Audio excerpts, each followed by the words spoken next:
Well, you join us on the beach here at Weston-super-Mare for what is one of a dozen or so farming protests, the latest farming protests that are happening up and down the country today. It's been organised by Farmers to Action, one of the groups which has been campaigning over the last year or so. Farmers angry about lots of different things.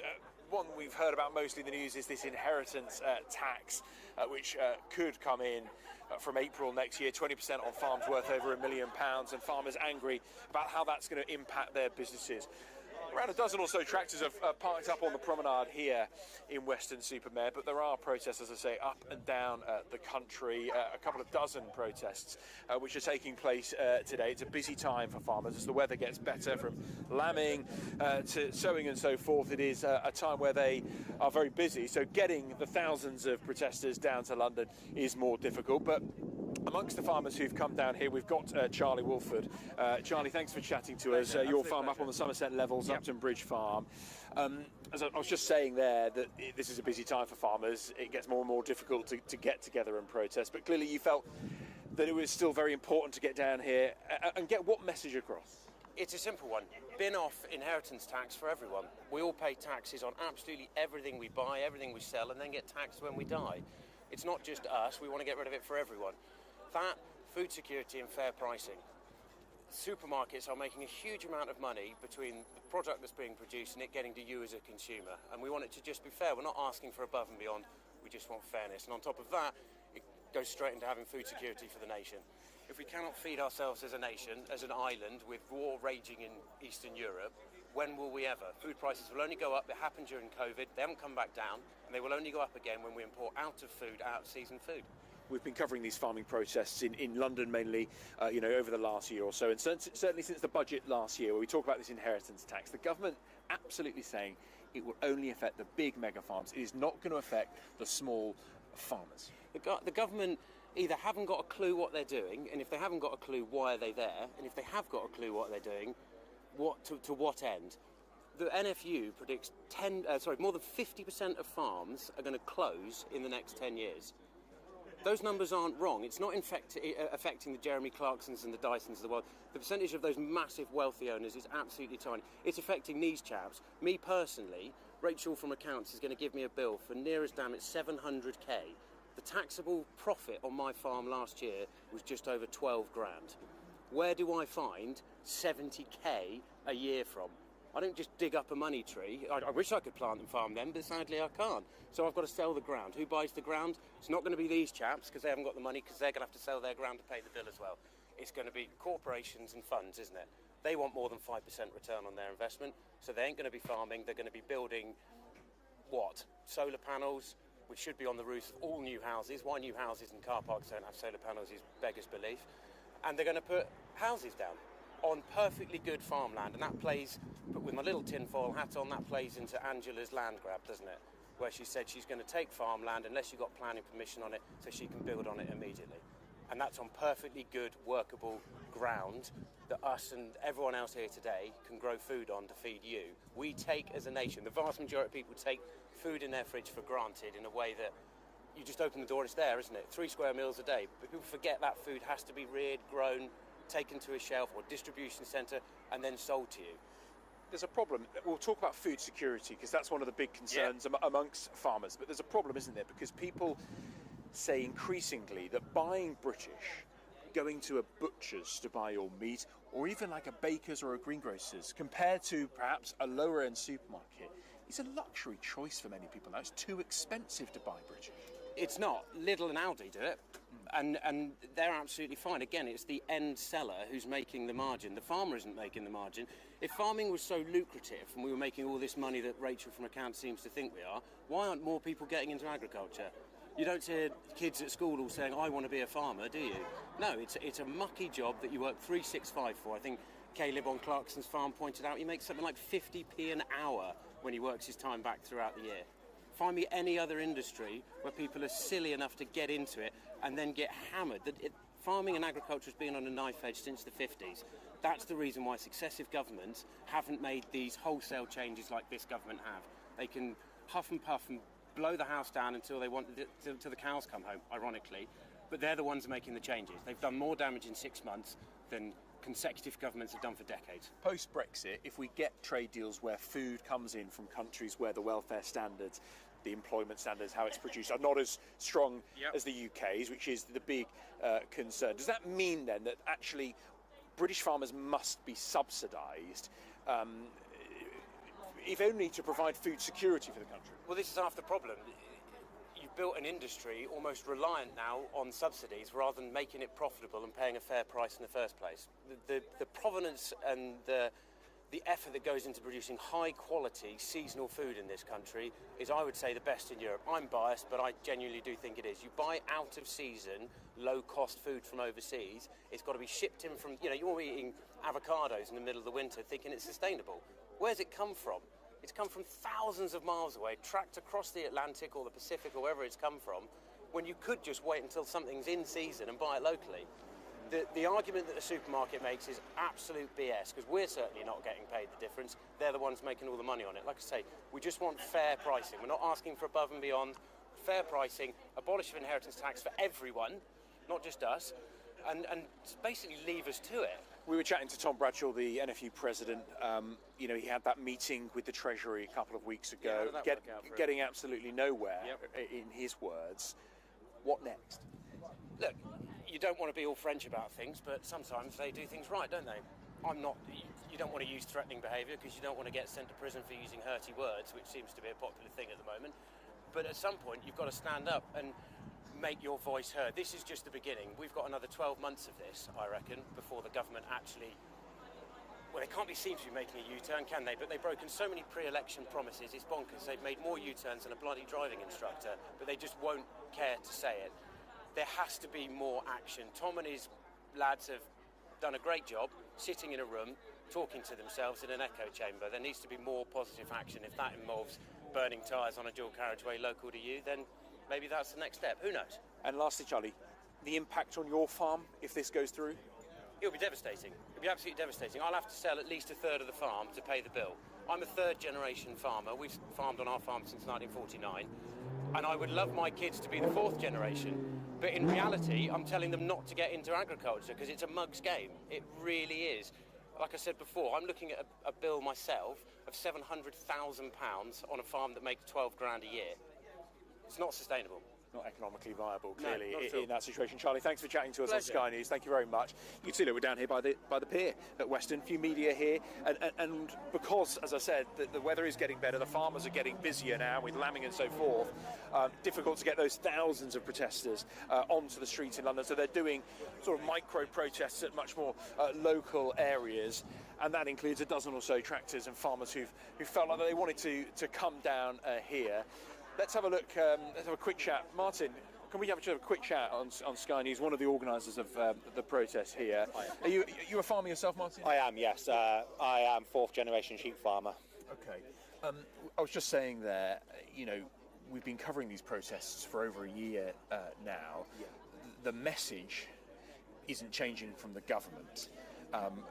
What next for groups like yours? Well, I mean, we're going to have to just start stepping up this sort of thing, really. We're trying our best to engage with the public. Our public are going to be a very important thing to us. We need them to understand that national food security starts with us. If you lose us, you're losing all your security. But not only that, you're losing your land. I mean, they are putting in the works of compulsory purchase on land, which is fine, but then that's also affecting your nature. So if they start building on all this land, you're going to lose your nature and everything. So you lose even down to fundamentals like your bugs and your bees and that. If they've got nowhere to go, that's going to have huge knock-on effects. If they're helping us to farm sustainably, we can keep all that encouraged, and we can keep all the wildlife and everything. It's not just about us. Yes, we want to be able to produce food. We want to feed this nation. This is a great nation. We've got the capabilities of feeding ourselves. You've only got to look at the previous world wars. We fed ourselves. This can still happen. Country has grown on our bellies. But they are looking to ask us to produce more with less, and it just can't be done. We hear the term, of course, asset-rich cash poor. Very much so, And, yeah. and people say you don't see a poor farmer. What is your reaction to those sorts of messages? Come and speak to us. Come and see your everyday farmer. Villages, edge of towns now. There are farms everywhere. Go and speak to them. We are happy to engage with everybody. You've got all these machinery here. Yes, it all looks shiny and flashy, but very little of it is owned. We've got big monthly payments on all this machinery. Everything, even livestock. There is constant outgoings. Yes, we might bring in a big profit, but then by the time we've paid out everything out of that profit, we are getting very, very little. We don't want to be mega rich. Yeah. We're just happy doing what we do and having pride in what we do, and that is being taken away from us. Some might say, look, the world has changed since World War II, when subsidies were first brought in, following the risk to our food supply chains in the war. A long time ago now, the world has changed, where our food comes from. For better or worse, for food miles and for, the produce, things have changed. Do farmers need to move with the times? Yeah, of course. We do actually. We've got the highest welfare standards in the world. We have got chemicals after chemicals that are banned in this country, but they're still allowed to be used in other countries. Well, if they're letting them come in, that is risking the human health. It's as simple as that. It was banned in our countries because it was deemed dangerous for human consumption, yet it's still allowed in other countries that they're opening up imports from. Yeah, and this is the big thing. And yes, things have to change. We do understand that you have to be a bit more sustainable the way you farm. Intensive farming is a dying trade. We get that.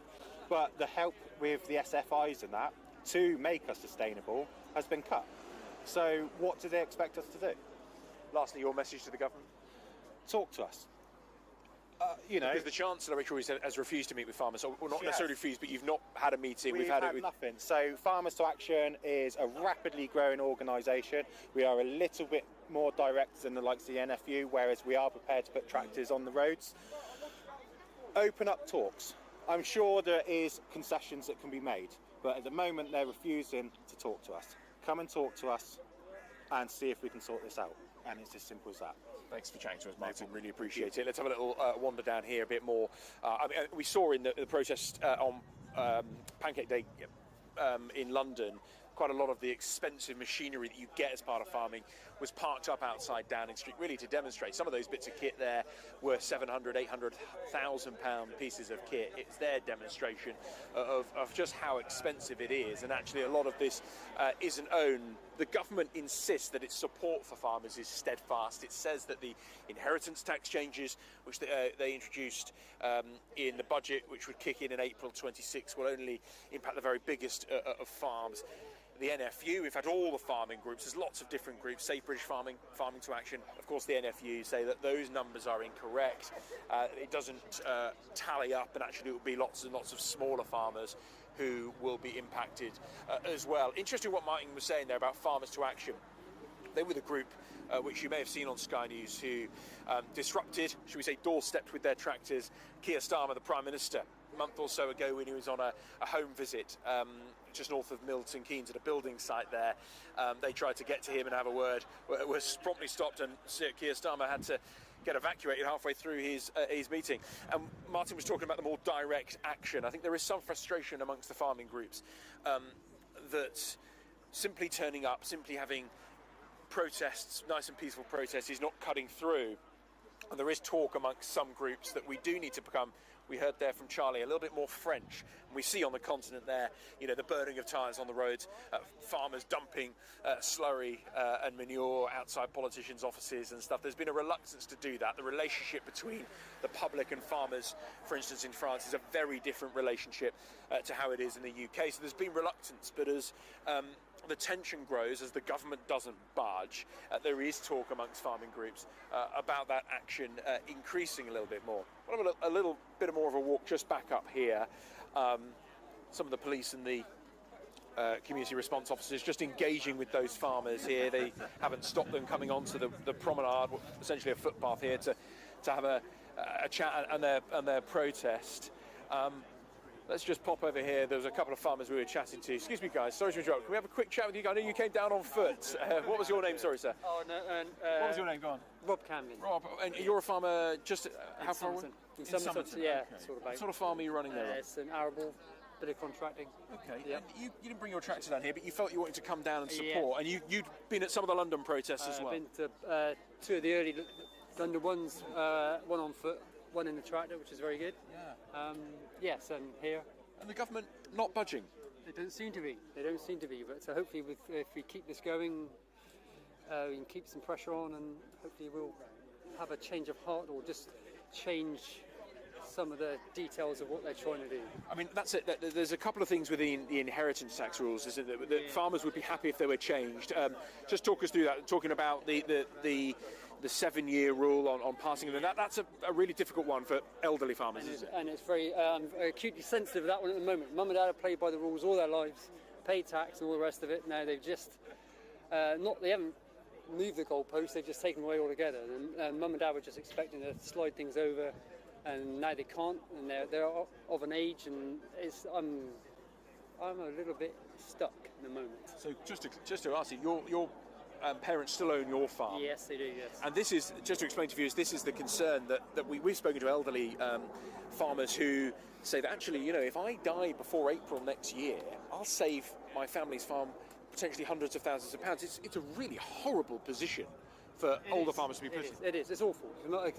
Obviously, my grandparents and parents have worked hard all their lives, and now they can just see it being sold off to pay for this tax. And if stuff's got to be sold off, it makes the farm unviable, and it's just it's an awful situation to be in at the moment. So fingers crossed, they can all this pressure will amount to something, and they can change tack and hopefully. Some people may say, oh, well, farmers, you sell off 10-20% of your land, you're going to get a load of cash there. On that as well, Mike. Yeah, and then it's built on. Is there a broader point here about if that happens, of course, every farm with thousands of farms, it changes the landscape, which, of course, a lot of people think is what England and the UK is all about. It changes that landscape, doesn't it, if land is sold off? Yeah, I mean, I think people think they like the countryside as it is. But it's going, as you say, I'm not quite sure your point you're making, but it's going to change it dramatically. So it might change into something that the public really don't want to be looking at. So at the moment, the public, our countryside is wonderful, and I think as an industry we do a very good job of looking after it. And I just think it will change it not to everybody's benefit or to what people want to see. So it's an important issue. Sorry, I'm not putting my point across very well. But I just think it might change it for the worst, not the better. That's the concern, isn't it? Just lastly, those people who will inevitably say you never see a poor farmer, they're always driving around in brand new Range Rovers. That can appear so sometimes, but that's a minority. There's rich and poor people everywhere, but as a general of the industry, there's not many like that. The inheritance tax change, if it comes in, what's your worst fear? Worst impact scenario for your farm? It's gone. Honestly, it is. I mean, the farm will cease. I think it will. Yeah. After how many years? Oh, it's 2 or 3 generations. Yeah, it's a generational thing. And how do you feel about that? Oh, I'm devastated. I mean, I look at myself as just someone who looks after. I'm a custodian of it. It's not something. It's not mine. I look after it to hopefully pass on and leave it in a better state than when I had the fortune of being given the opportunity to farm it. And that's all I see it, and it stops with me, and it's devastating. That is the ultimate fear. Thank you for chatting to us. I really appreciate it. And really those words, that the devastation, the fact that the farm ends, that is the concern amongst many of the farmers here, that if those changes come in, coupled with lots of other reforms happening in the farming industry, it chips away at agriculture to an extent that in some cases it simply ceases to exist. We'll leave it here from Weston-super-Mare. As I say, there are protests taking place up and down the country today, and farmers are hoping that if they are persistent and they keep going, the government will budge. They will get round the table and chat and scale back or make tweaks to some of those inheritance tax reforms. I think a lot of farming unions would be happy with that, but for now that doesn't look like it's going to happen, and that could, of course, lead farming groups such as Farmers to Action to take more severe, perhaps more militant routes to protest. They don't want to do that, but that is something that is potentially on the cards. Stay with Sky News, of course, for continuing coverage on the farming protest and the farming story, which we will continue to cover. But that's all from now here in Weston-super-Mare.